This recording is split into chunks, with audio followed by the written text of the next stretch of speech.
Obviously, advertising is a mirror, and it generally does reflect the big trends that we're seeing in society. But with these papers, particularly talking about emotional, I think they'd gone a bit further and tapped into the really deeper need states that shape human beings. And I really genuinely believe that we are shaped by a need for belonging, to feel parts of communities, and we are social beings, so the power of conviviality and recognition amongst our peer groups and our communities is really important to us. So I thought that the papers and the brands that really tapped into those deeper need states were the ones that cut through this year. I think all the judges found that as soon as we started reading the papers, the ones that really started coming to the surface as the strongest ones were the ones who fully understood how the world has changed since 2008 and the whole credit crunch, how it destroyed some of the things that we thought were the dominant things in life, having a bigger car, getting a bigger job, getting on in life, moving onwards and moving upwards of the 90s and the noughties to the, actually time spent with families and friends or reconnecting with our passions and our communities is really important. They're also a lot cheaper. Consumers are also tapping into this increased understanding of their own values and looking at brands and thinking, well, what are your values and how are those values brought to life in how you behave as a brand? I think once you start to think about consumers' need states, you start to see them around us in the world and start to really recognise them. So power and vitality and recognition is a very fundamental need state. It's driven us over the centuries to go out into the world, to be adventurers, to be explorers. And then also there's vitality, that pure sense of being somebody. And I think that's what drives a lot of social media. It drives people's need to be on Facebook, to put their life out there, to show I'm achieving, I'm improving, I'm growing. Building a home is not about the furniture that you buy or the pictures that you have on the walls. It's about creating a place of safety for your children and for your family. It's about creating sometimes an inspiring environment, a stimulating environment. But you are creating environments that are about your big dreams, about your hopes for your family, about their health and their wealth and their future. It's not all about what we see on the surface. Deeper, meaningful need states are driving those decisions. I think what John Lewis's campaign has managed to do is to put the consumer front and centre. They've demonstrated their understanding of the really important things in people's lives. They also used amazing music and again allowed it time to settle in. And where that really worked in their favour then is that because consumers became so engaged in it, they then did a job for John Lewis, I think. They started talking about it on social media, they started sorting out the film on YouTube. British Gas, I think, might not instantly hit you as just as emotional and just as exciting as some of the other winning papers, and is not a John Lewis of this world. But as a brand, they could have spent their time talking to consumers about, we do boilers, we fix your boilers, we make sure you can cook with your electricity. But it's way too rational.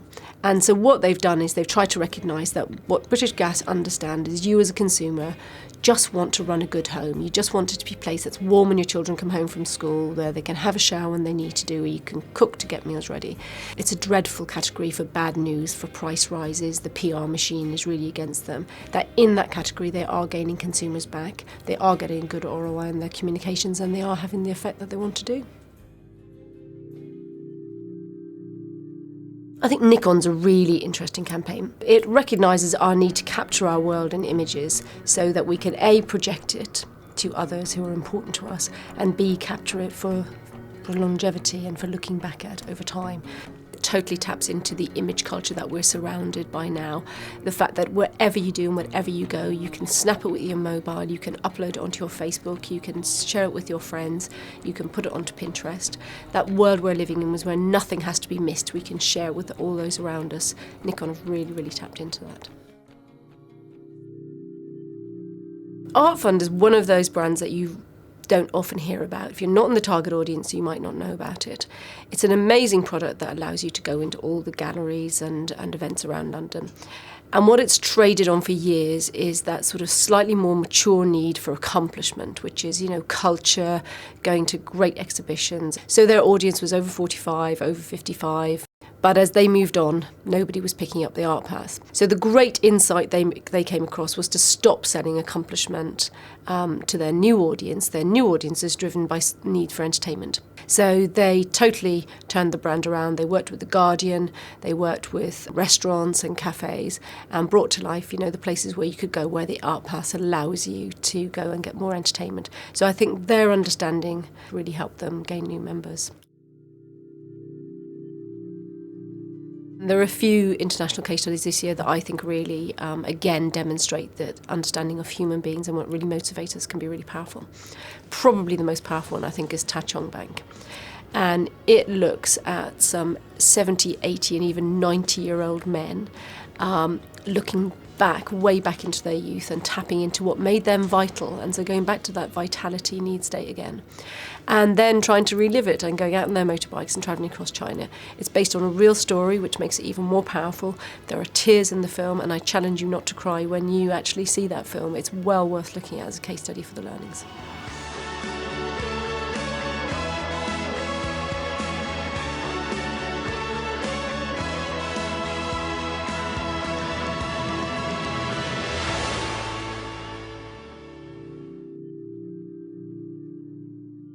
Shangri-La Hotel's case study, again, is a really interesting brand that you might not come across in the normal course of your everyday work. It's a hotel chain targeted at upmarket businessmen. But again, what they did was some really great insight work into what you really need as a business person. So you might not need all that rational stuff that says we have fax machines when you get here, you can send your emails from our rooms. We all have the ability to do that now, and actually that's become standard. What they did is looked at what you need as a human being when you get to a Shangri-La hotel. And the really big thing about this paper is that it's about stakeholders. When I first started thinking about what are the big learnings we're getting from these 60-odd papers, and I started looking at Procter & Gamble, and I wish they'd written a paper, because where they are going with celebrating mums seems to me to be absolutely in this territory. Because initially, when you look at it, Procter & Gamble's got a dreadful job to do, trying to pull together shampoo and washing powder and makeup. But the insight they've reached can really span across it, because it's an insight that can tap into why mums try to create the homes they do, why mums buy fabric conditioner, why mums spend money buying branded washing powder to do the best for their family. And it's such a good insight. You can see how it's going to work in China, it's going to work in South America, it's going to work next year, it's going to work 10 years down the line. I think they've really hit on this, and it's a really rich theme for them.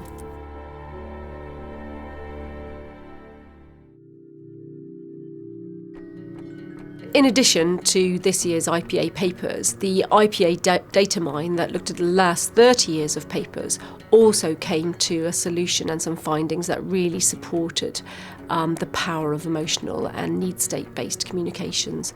More emotional advertising works across a broader range of effects, so it moves all of the dials, a broader range of them. It also works over the longer term, so they build year after year, whereas rational effects can have a great effect in your market in that year, but not really contributing to your next level of communications when you come back to it. All the findings say that if you can tap into something deeper, you might get a bigger effect, you're more likely to get word of mouth and advocacy, and you're more likely to get a longer term, richer effect.